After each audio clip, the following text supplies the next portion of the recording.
Are you looking to grow revenues, increase profitability, or obtain financing? If so, you came to the right place. Running a business is all about leadership. How do you become a better leader?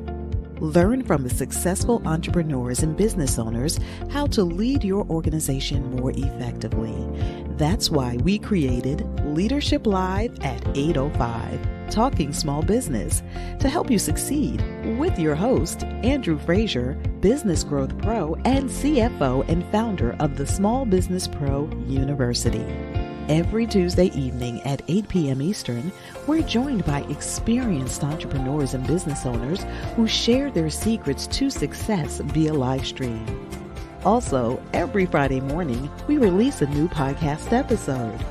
Either way, you will learn about developing your business leadership skills from our roster of highly performing guest experts. Leadership Live is one of the many valuable resources provided through the Small Business Pro University, empowering business owners to learn, profit, and grow. Find out more at sbprou.com.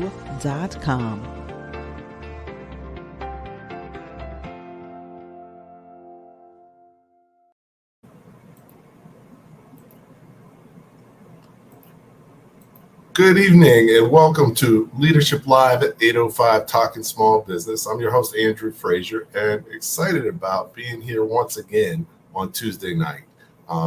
Always exciting week, a lot of great things going on. Hopefully everybody's enjoying the great weather this spring, and I guess summer is officially starting in next week. So as always, each week we have a great topic and a special guest, and this week I'm really excited to have a chance to talk to Jeremy about PR strategies for small businesses. One thing that we talk about all the time is your most important job is sales and marketing. And the better you can market, the easier it is to sell. And if you get good enough at marketing, you don't even have to sell anymore. So one of the strategies under successfully implementing your marketing plan is using PR as a tool. It can be a really powerful tool for small business owners. And a great thing about it also is it's cost effective, because as a small business owner, we don't have a whole bunch of extra money to spend. So you can get a lot of bang for your buck. And Jeremy's been doing this, doing some great things on the PR side, and we're going to have a chance to talk with him about it. So hey, Jeremy, welcome to Leadership Live at 8:05 Talking Small Business.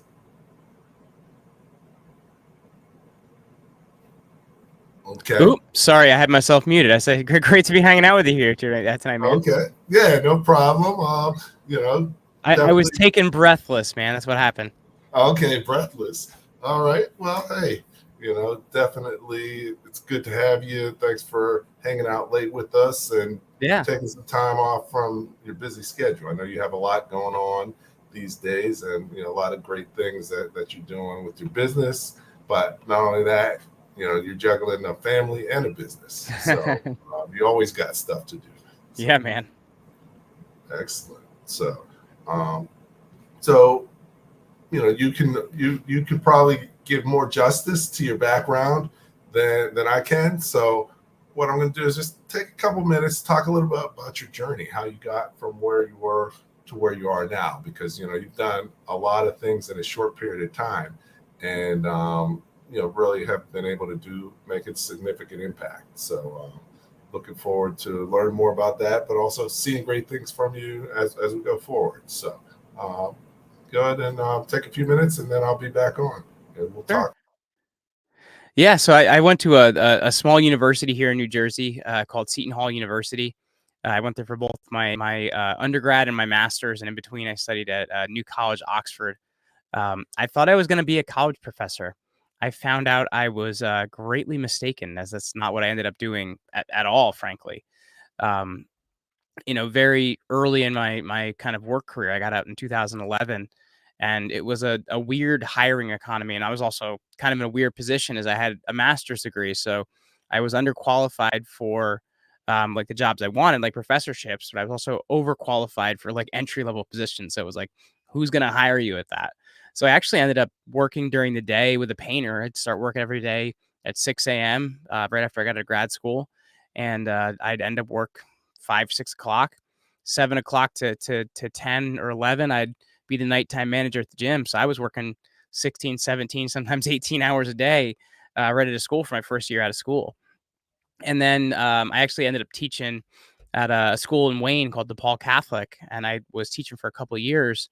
And my mom ended up having a stroke in 2012, and it kind of shook my whole world. And I'm kind of like, do I really want to be doing this teaching thing? Am I really happy? Am I, really wanting to be doing this? And when I asked myself that question, which I'd never asked myself before, I said no.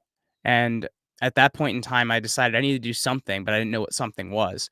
So I had tried so many different things. I actually called the principal and quit on a whim, and actually was like, I'm going to go full time into network marketing. He actually laughed in my face.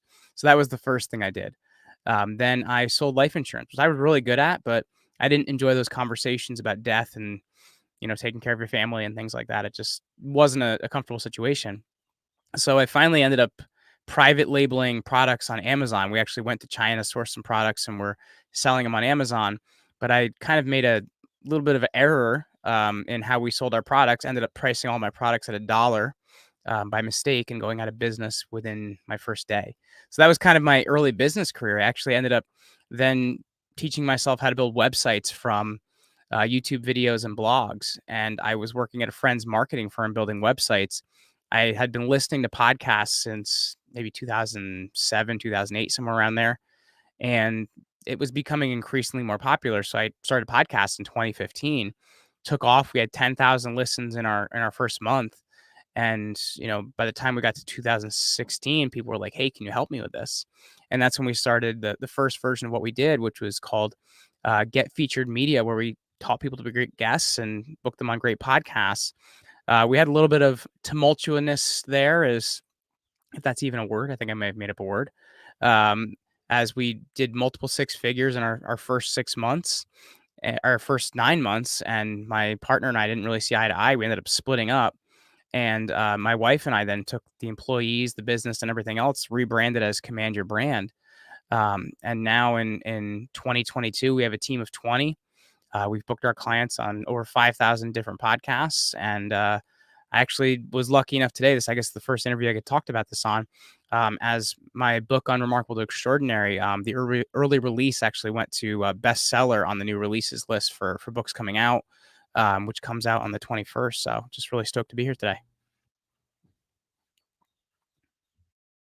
Excellent, excellent. So you've had your ups and downs, Yeah, but man.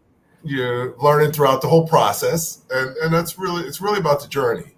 Yeah. And one thing that I've heard and learned is most people are most successful on their third businesses. So it's best to get through your first two so you can get to your third. So you did it really quickly. 4 or 5 for me, man. I don't know. I think it was like 4 or 5 for me because it was like I had network marketing. I also tried in-home personal training when the network marketing company wasn't working. I'm like, oh, the problem is I don't have people to sell it to. So let me do that. So I was at 5 businesses by the time things finally worked out, man. Okay. Well, I mean, definitely it's important to try new things, and everything you do, you learn. And yeah. I think that's one of the key things.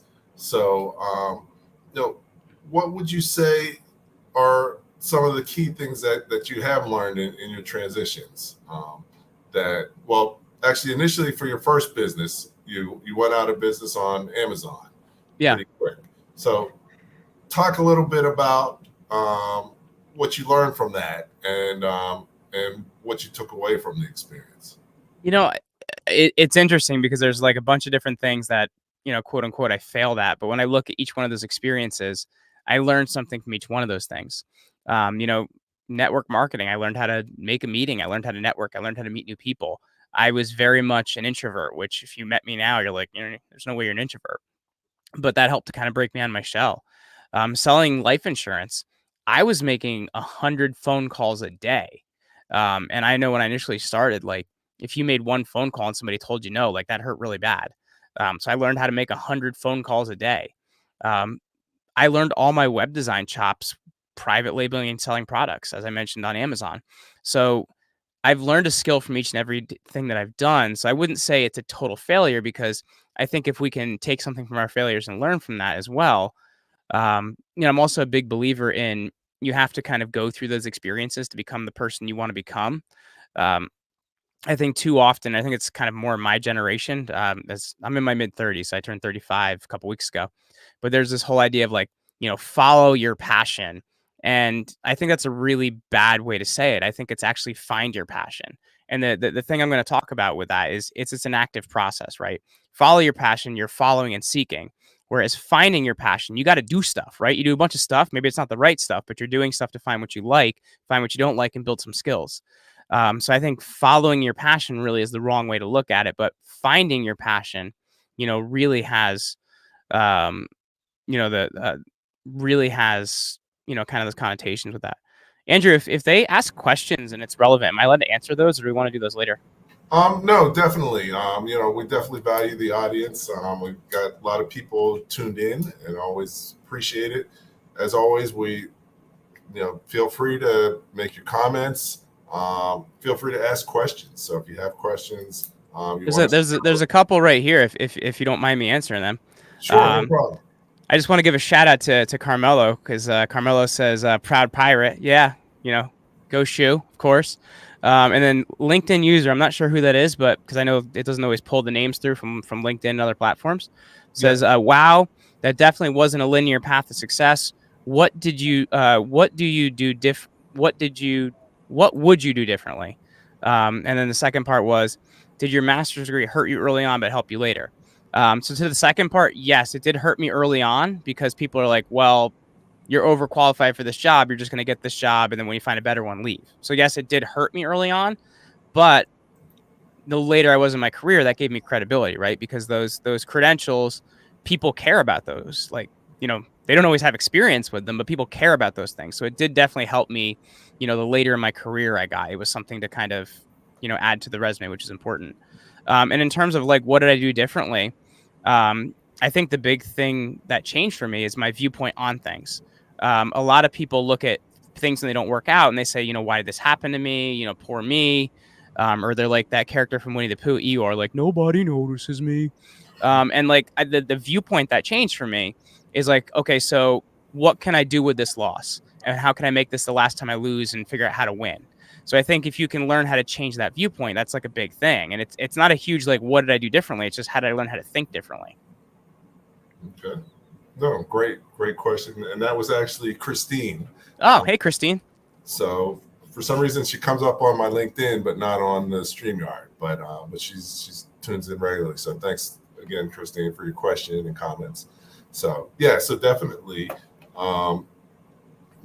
that's a great piece. So now, our topic is more about getting results from PR, but we never stick 100% to our topic. That's why we call it Talking Small Business. Yeah, but, let's dig into that a little bit, though. Mm-hmm. You talked about, a PR strategy that you use that's been very effective for people. Yeah. But before you do that, talk a little bit about what is PR and why is it important, and then a little bit about your strategy and how you make it easier for people. Sure. Well, so I'm going to start with this, Andrew, by kind of disagreeing with your intro a little bit, as you were talking about PR as a marketing strategy. I'm going to talk about, like, when you look at it, there's essentially kind of three parts to, your business making money, right? There's public relations, marketing, and sales. If sales isn't converting, something's wrong with marketing. If marketing, or, if you're not converting people in sales, something's wrong with marketing. If your marketing isn't converting people into sales, then something's wrong with public relations. So public relations is the know, like, and trust factor. It's how your public, a public is just kind of a specialized word for a type of audience.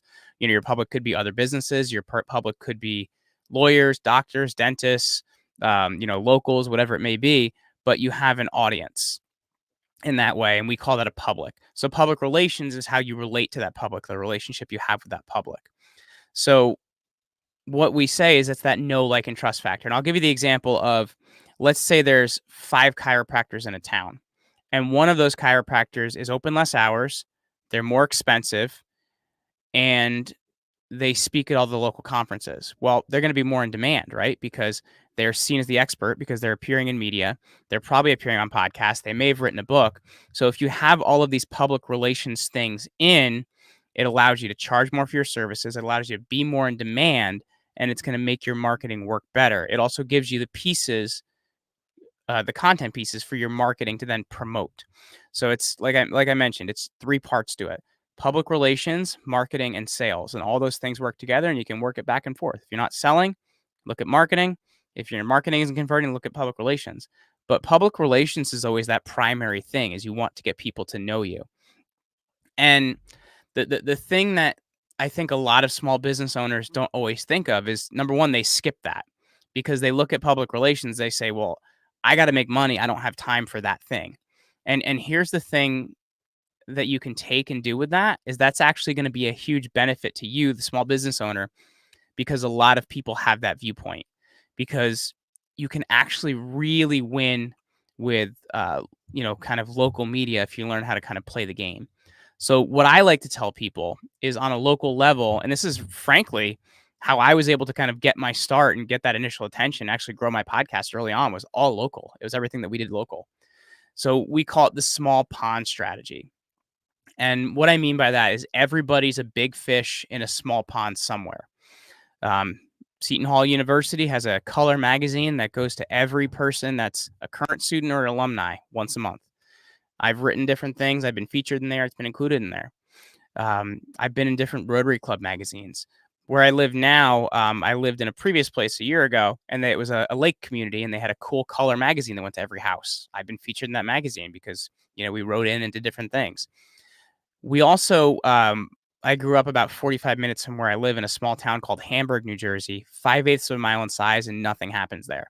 That's a huge benefit because there's a small weekly newspaper that goes to every house in the county via mail on a Thursday. So their press day, or the time that they have to have something in order to publish it for Thursday, is Tuesday.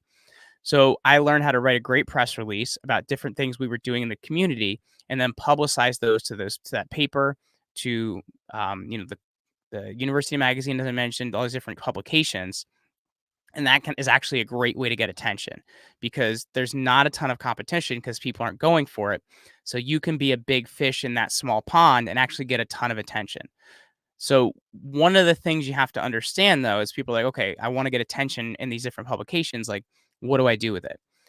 One of the big things you have to learn is, number one, how to write a press release. So for those of you out there listening, there's a really great article by HubSpot. It gets updated once a year. So right now it's called How to Write a Press Release in 2022, but it gets updated every year. You need to learn how to write a press release, and it's going to be really helpful. So that's one thing. The other thing is, you need to know what is newsworthy. Local business opens isn't that exciting, but local business that's veteran owned, that's interesting, right? Because there's something special about it. Or maybe you have a dry cleaner that uses an organic process, like something that's very particular about what you do. So what you need to do is ask yourself who cares and why. And when you can do that, you can really find out what's newsworthy or why people should care. Like, people don't care just because you exist. They need to care because of some particular thing you do, or some particular thing that's special or different about what you do. And when you can figure out how to write that in a release and get it out to the right areas, you can create some big attention from that. I don't want to go too far down the road on this, Andrew, because I can also, we can definitely get into where to find contacts and stuff like that. But I don't want to get off of this in case you want to kind of talk about this a little bit more before I kind of give them some more tactical stuff. Okay. I think this is good in that, a lot of times you hear you should do stuff. But Yeah. This is specific things that you can actually do and is actionable. Yes.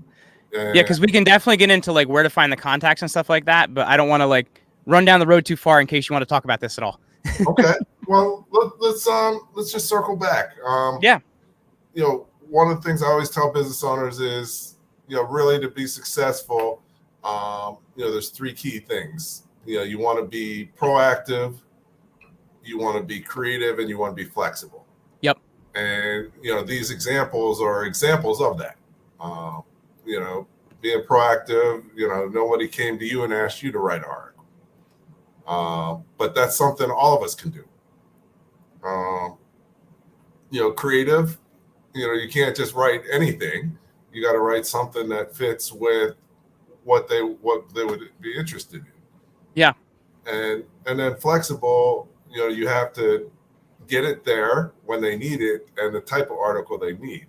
Mm-hmm. And there's different, so so definitely looking at, so I guess those are one of the key, one of the strategies you've used. What other sorts of things have you done? I see it's a lot of a local strategy.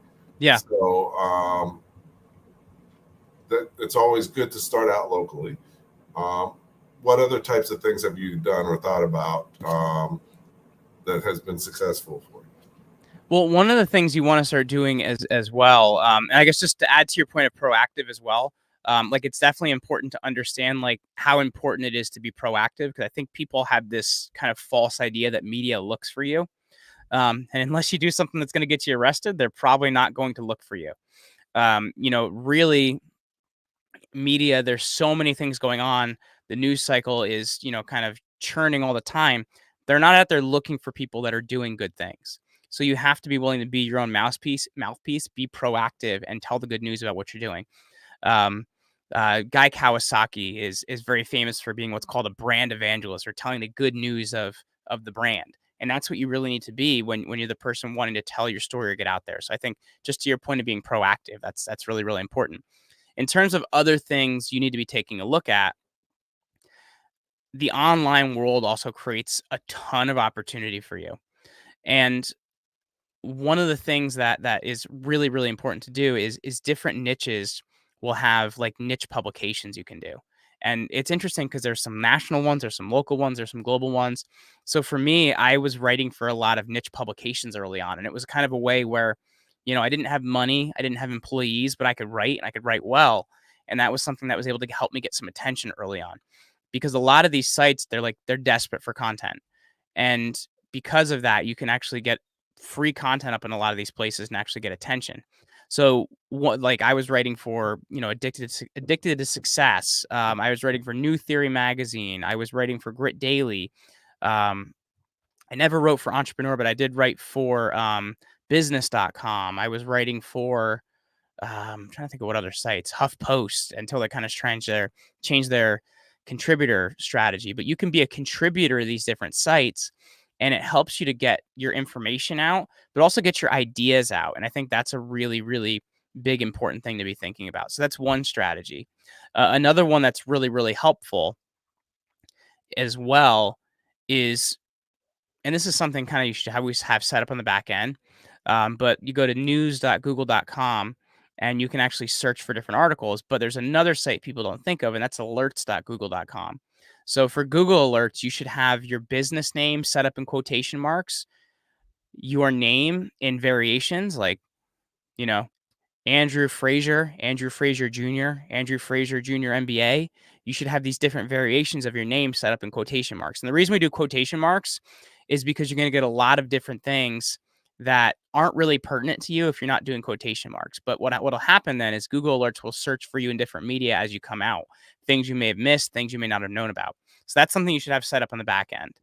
But another strategy I think that's really, really important as well is starting to get your own content out there. And to me, podcasting is one of the best ways to do that. I've had a podcast since 2015. I've had a lot of great conversations, and it's one of the best personal branded vehicles to get your voice out there.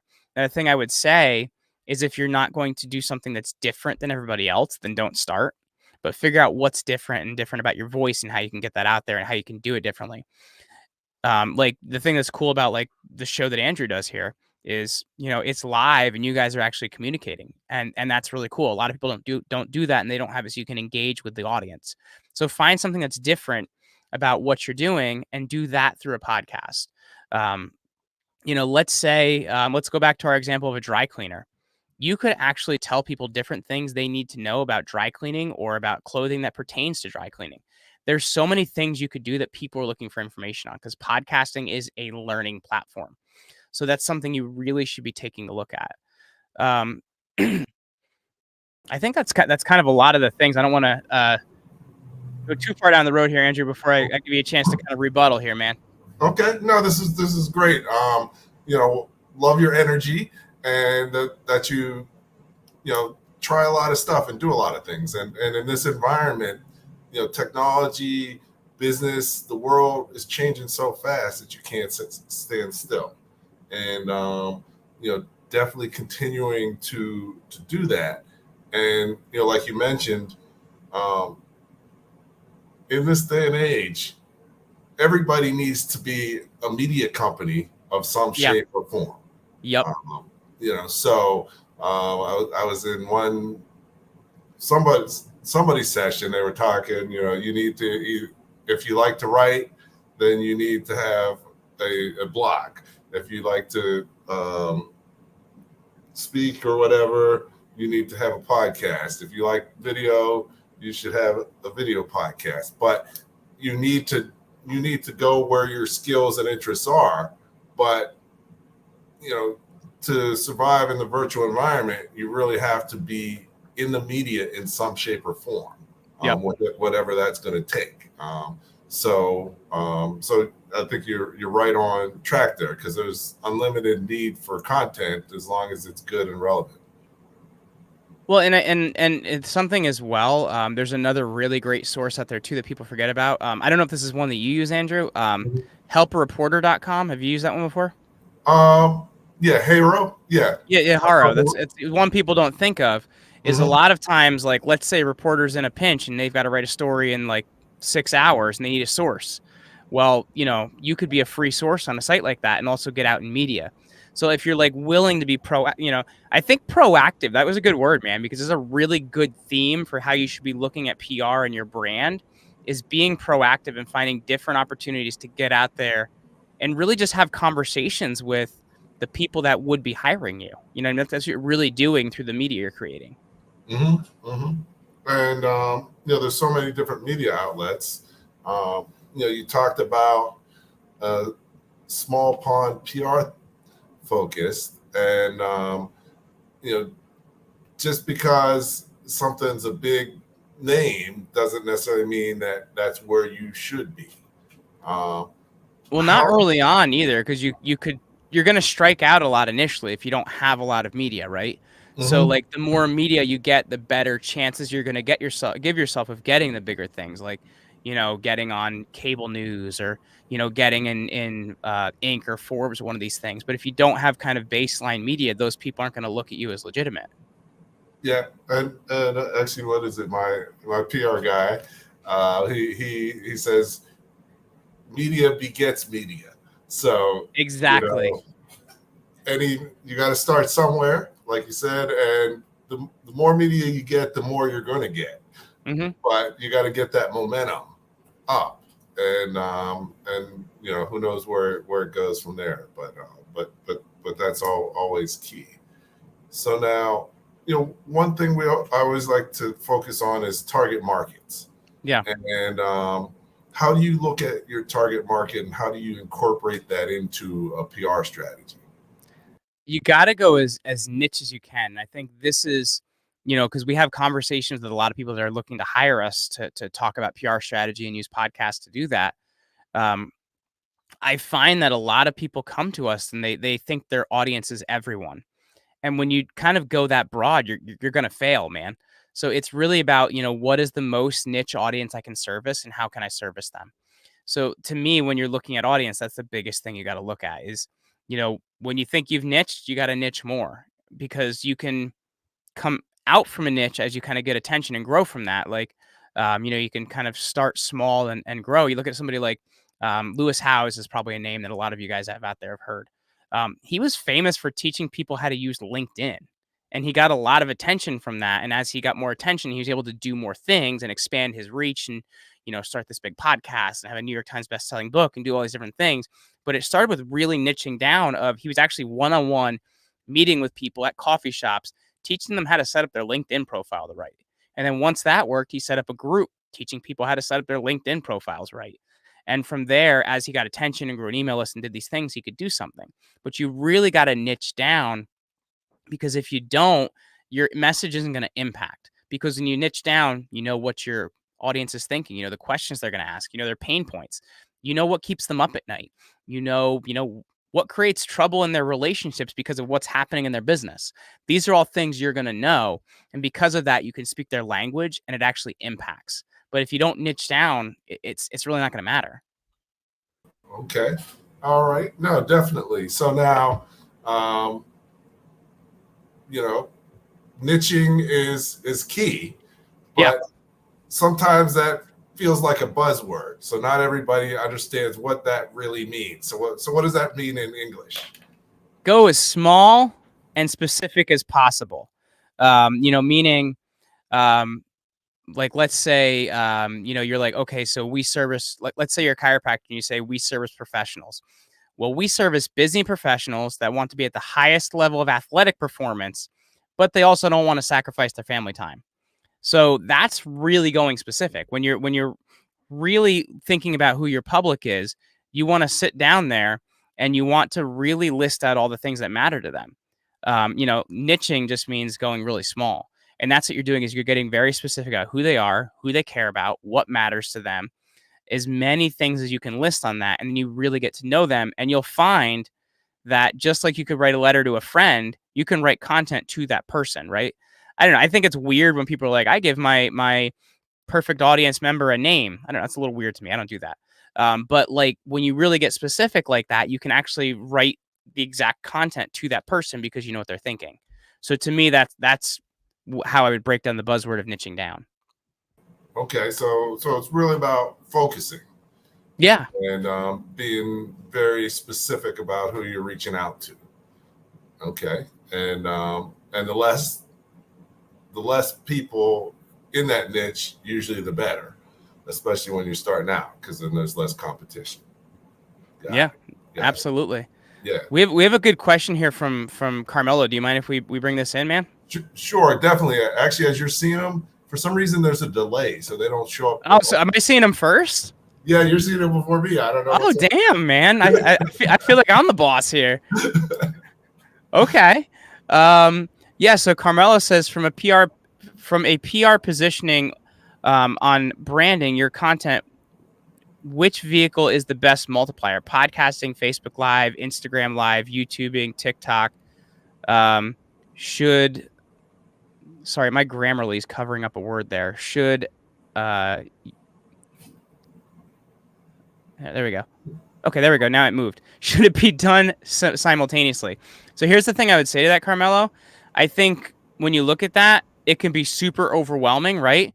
Because you're like, okay, I got to have Facebook, and I got to have YouTube, and I got to have Twitter, and I got to have Instagram, and I got to have TikTok. I got to have Instagram Live. Well, I'm going to go back to what we were talking about before. And we're looking at, niching down or getting more specific as possible about your audience. Where does your audience hang out? Where does your audience hang out? My audience doesn't hang out on TikTok. So guess what? I have a TikTok account, but I don't really use it. My audience was not on Snapchat. So I was not on Snapchat. I spend time on Twitter and LinkedIn, and that's pretty much it. My team runs an Instagram account. I don't do a lot with it. Find out where your audience is and what platform they use and focus on that platform. As you get more time, as your company grows, as your team grows, you can focus on others, but focus on the one that's getting you most attention and ROI. Frankly, right now, a lot of people are winning on LinkedIn if you know how to use it correctly because it's easier to get views over there than it used to be. But find what platform works for you. Don't think you need to be on all of them because that's a huge mistake people make because this is what happens then. They make one piece of content, they churn it out on all those platforms, and then it just comes out to be one lame piece of content.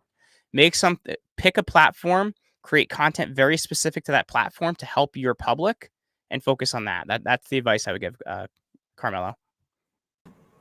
Okay, excellent. So, yeah, so definitely you can't do everything, especially as a small business, but having your niche and focusing on it.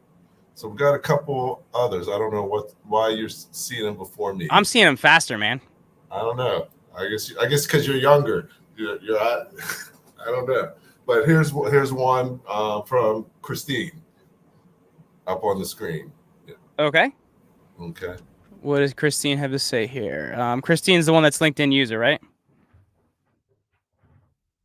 Christine's the one that's LinkedIn user? Once you develop a niche, does your audience only want to hear from you on that specific topic? Typically, is it easier to broaden your reach as you grow? So now here's something I will say. And this actually goes back to something Carmelo was saying. So in the branding world, there's a concept called positioning. And positioning is something that happens to all of us, but we don't know that it's actually happening. There's a really great book that was written in the 70s by two guys named Jack Trout and Al Reese, and it's called Positioning: The Battle for Your Mind. And positioning is taking something people are familiar with and then positioning yourself with that.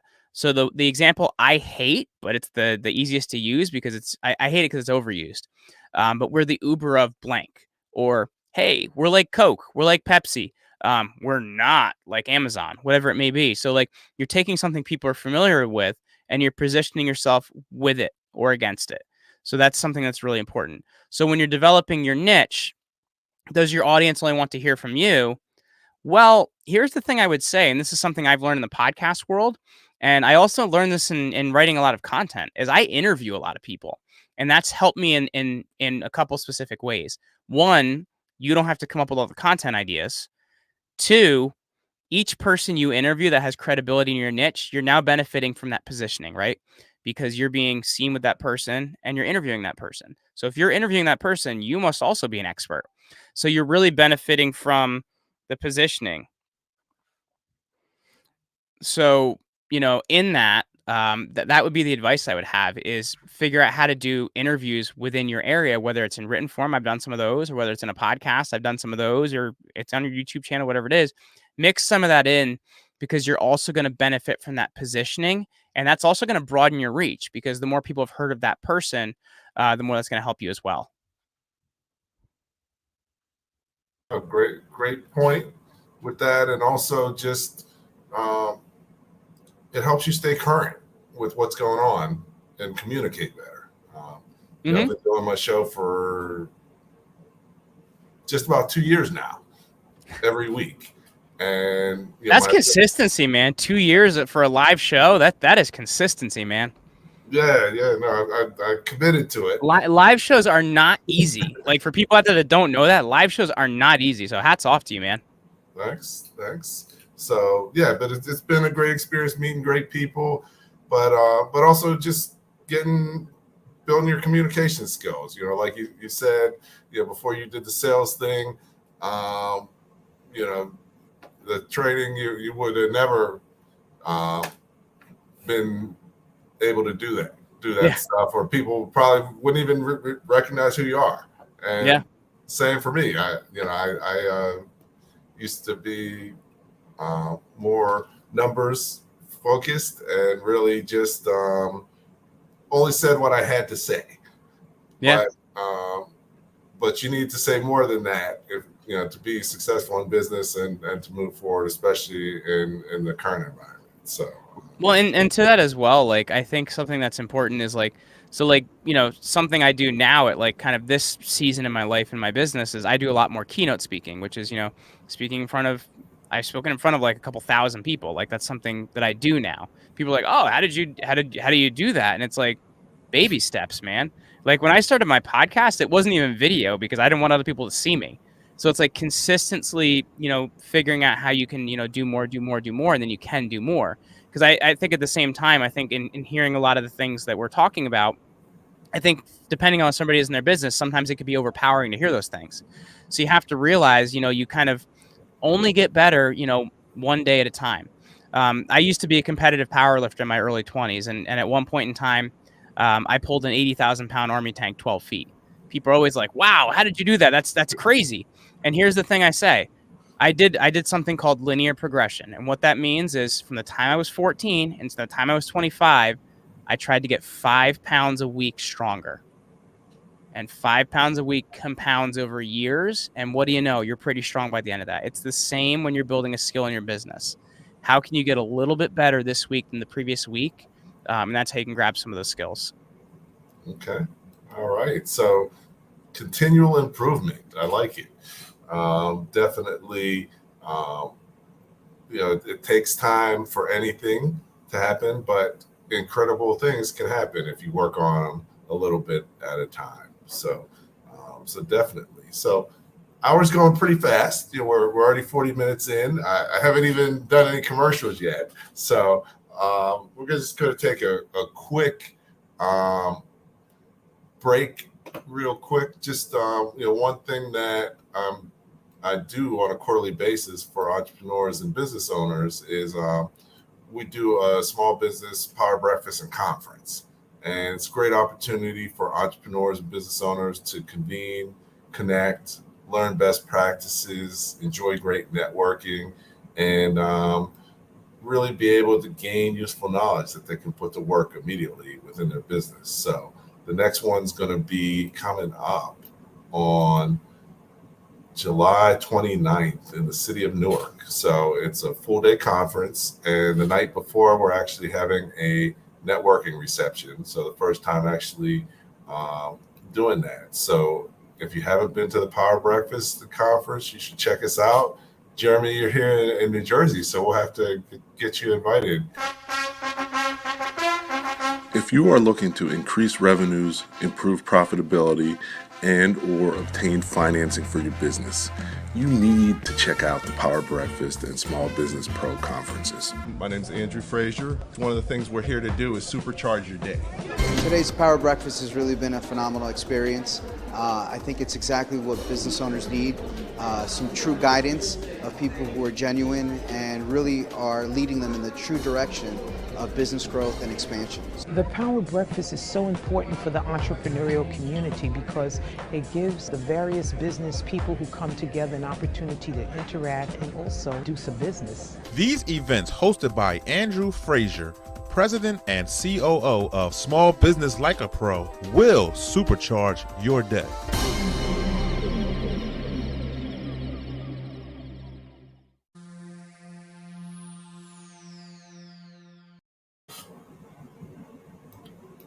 Welcome back to Leadership Live at 8:05 Talking Small Business. It's your host, Andrew Frazier, here with Jeremy, and we're talking small business, small pond PR strategies. That's what Jeremy does and focuses on, and really key things that can be helpful for you as an entrepreneur and small business owner. So, we covered a couple of the key strategies. Is there anything else that you have found that has been really helpful for you and your clients in terms of small pond PR strategies? Getting involved in your community, man. Like one of the key things about PR, as I mentioned, is it's being an evangelist for your brand and talking about your brand, but you want to talk about the things your brand is doing. And for me, we've done a lot of fundraisers in our community. I did one for as I mentioned, a lot of my personal things I do have been based off of fitness and like lifting heavy stuff. I did something a number of years ago called Strongman at the Fair, and we raised money for domestic violence abuse victims by throwing kegs and over a 12-foot barrier and lifting 150-pound dumbbells and stuff like that. And all the money raised went to that. So at the same time, it's finding things that you can do that's going to get your name and your business's name out there, like adding value to your community, right? Because what's a better thing of, growing your business and also making your community a better place? Like, these are the PR things that people aren't doing. So like, well, I don't have time for that. And it's like, if problems happen in your community and they come knocking on your door, well, then you're going to have time for them. So for me, it's really get involved in your community, find things you can do, whether it's, helping with homelessness or domestic violence or drug abuse, whatever it is, find things that you can do in your community that's going to get your name and your brand out there. And it's going to just make everything a better place. All right. So, so really on a certain level, you have to give to get. Yes. You have to, you can't just take, Mm-hmm. and just, by helping other people be successful, that helps you. So being involved in your community and things that you're passionate about, because that's how you connect with other people. And I'm sure as a reason. Well, I was gonna say, and at the same time, at the same time, those things are newsworthy too. Like, those are things you can write releases about that you were involved in and send them out to the paper. And I think the thing people don't always understand is a press release the purpose of it is to get other media. Like, sure, it can be a media piece in itself, but the purpose of it is somebody reads it and then says, oh, I want to interview you or have you on TV or whatever it is. But those things you're doing, they're also newsworthy. It's rather than like, we're still in business, you should talk about us. Still doors are open, you should talk about us. Rather than like, so we did this in our community, and you guys should, check us out and things like that. But like, actually that involvement are then things you can then write releases about. And I think people struggle with that because they're like, well, I don't want to promote all these things I'm doing and make it just about that. But at the same time, if you don't, no one else is going to do it. You know what I mean? So you have to also realize that as well. Okay, so there's a balancing act. Yeah. But yeah, I mean, definitely. I always tell people that never tell yourself no. So make someone tell you no. So if there's something that you should do, one of the things that I've always found in businesses in life is relationships are critical. Mm-hmm. And how have relationships impacted your PR efforts, and how have you gained relationships through your PR efforts?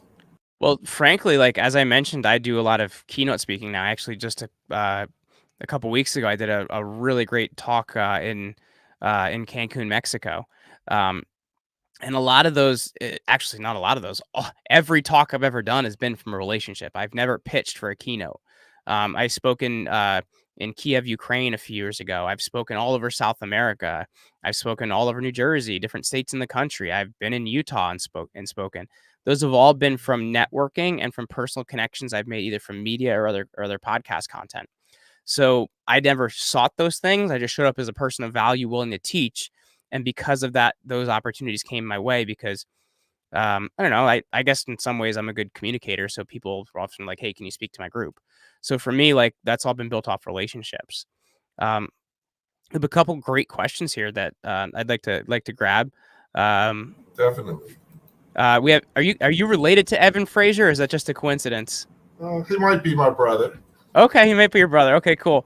So he says he always appreciates that you have inspiring leaders on, man. So you get some kudos here. And then we have Jimmy Newsom, who has had the most engagement tonight. So thank you for that, Jimmy. What was your first PR piece you were mentioned in that you think had a great impact on your business? The very first one that I wrote was when my podcast hit 50,000 downloads. Typically something like that isn't a big deal, but podcasting's still kind of new. People don't know a lot about the industry. So that first press release, it printed and ran in the Bergen Record and ran on NJ.com. A bunch of other regional papers picked it up. And then I had a producer from New York Channel 1 pick it up. So then I went over to New York and I was on TV there. So I got a lot of opportunities like that. And that brought more inbound opportunities. So when you're looking at PR, it's hard to gauge the ROI because the purpose of it is attention and opportunities. And those things are very important to have because you notice them when you don't have them. But at the same time, it's hard to quantify those things. But for my business, it was huge because it got me a lot more exposure. Okay. Excellent. So definitely, Jimmy, thanks for tuning in. Thanks, everybody. We got a few more minutes. So if you have another question, we might be able to sneak it in before 9 o'clock. Jeremy's doing a great job with that. And, really, along with, some of the points that we've been talking about, for you personally, the way things are changing, because things are always evolving. Yeah. Where do you see the need for small businesses owners to focus in terms of PR? And what are some of the things that you expect or trends that you're seeing or expecting to see around it? Well, I think it's more important than ever. And frankly, I think the pandemic has really showed us this because, what happened? Your Walmart stayed open, your Target stayed open. A lot of these businesses stayed open and it became increasingly harder for small businesses. So more than ever, it's important to tell your story. It's important to find every opportunity you can. And it just goes back to what we've been saying, and that's being proactive, because, big brands can outspend, they can do all these other things, but at the same time, they're not you. They're not unique like you. They can't get involved in your community like you. They can't tell a story like you. So you have to be proactive. You have to be willing to talk. So as I said, like, I just think we've learned so much by, what happened with businesses during the pandemic, of like how you have to just do more than ever, and in whatever way you can. I know, like, a lot of my favorite restaurants figured out even new ways to deliver food to people, or, run drive-throughs in their parking lot, whatever it is. You have to be willing to get out there. You have to be willing to do something different, and you have to be willing to promote it and talk about it. Excellent.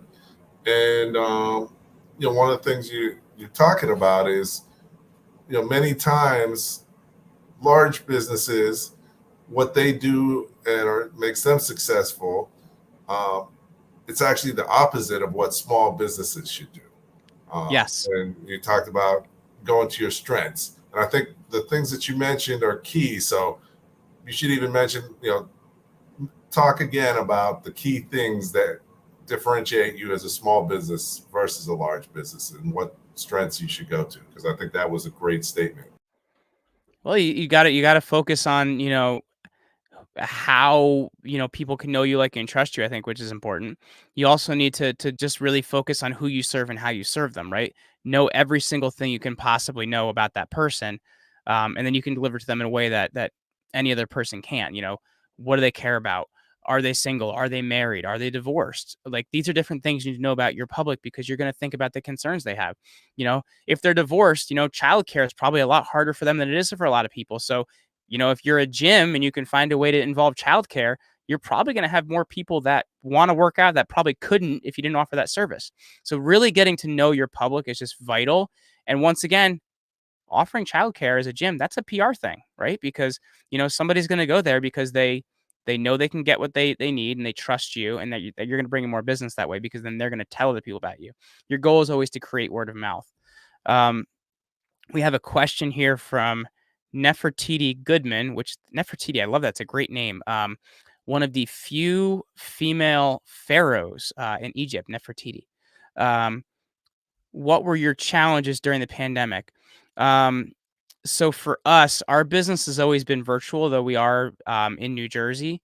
So I don't want to sound like a jerk on this one, but the pandemic was less of a challenge for us, as more of an opportunity, because the world changed so much. So what we actually did is we focused on, writing better processes, running better quality control, um, documenting everything so that we were in better shape. And then we hired a lot of people, because there were a lot of people out of work, that I couldn't have hired before, because they worked for somebody else, so they weren't available. So because of that, we were able to get a lot of really great staff that we couldn't find before. So it wasn't so much a challenge for us as it was an opportunity. And I get it that it wasn't that way for everybody's business. It was a very difficult time for businesses. But for us, we saw an opportunity and took that opportunity. Excellent. So, the one thing I hate is the 1 hour goes so fast. But so we're getting close. So, definitely want you to think about, we've covered a lot of ground, talked about a lot of key things. If you could boil it down to 3 things that you want people to make sure they take away and can really use that knowledge to implement tomorrow, or even tonight, if they're night owls, to improve their situation in their business, that would be great. Take a quick second to do that. I want to share a couple things while you're preparing. One, actually, this coming weekend is Juneteenth, which I guess is been around a long time, but we've got the official holiday. But there's an event that an organization's having, Empower the Village, and they're having a great Juneteenth event at the Montclair Arts Museum. I'll put a link in the chat, but definitely, if you're not looking to do something great, check them out. Check out the different Juneteenth events, and also just want to let people know that you're checking us out on YouTube, LinkedIn, or Facebook. Some people are checking us out in the metaverse. Every week we're also broadcast live in the STEM City metaverse. So check it out one day. STEM City USA, and we actually had the founder, the creator of it, and the mayor as a guest several months back. So if you want to learn more about the metaverse, definitely that's where a lot of things are going. So the more you can know, the better. So so definitely keep that in mind as well. And Jeremy, share a few things that you think people should take with them.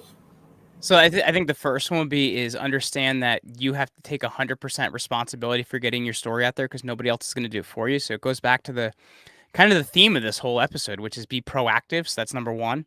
Number two, I would say as well, is understand what your small pond is, because there's a bunch of them you're in. Learn how to operate in those small ponds. And that's really, really vital. And the final thing I would say, outside of small pond, is realize a lot of people see getting press as a small business owner as a disadvantage. It's actually a huge advantage, because most people see it as a disadvantage. So if you're willing to be proactive, if you're willing to get your story out there, if you're willing to learn more about it, there is a lot more opportunity out there for you as a small business owner. So those are the three keys I would say.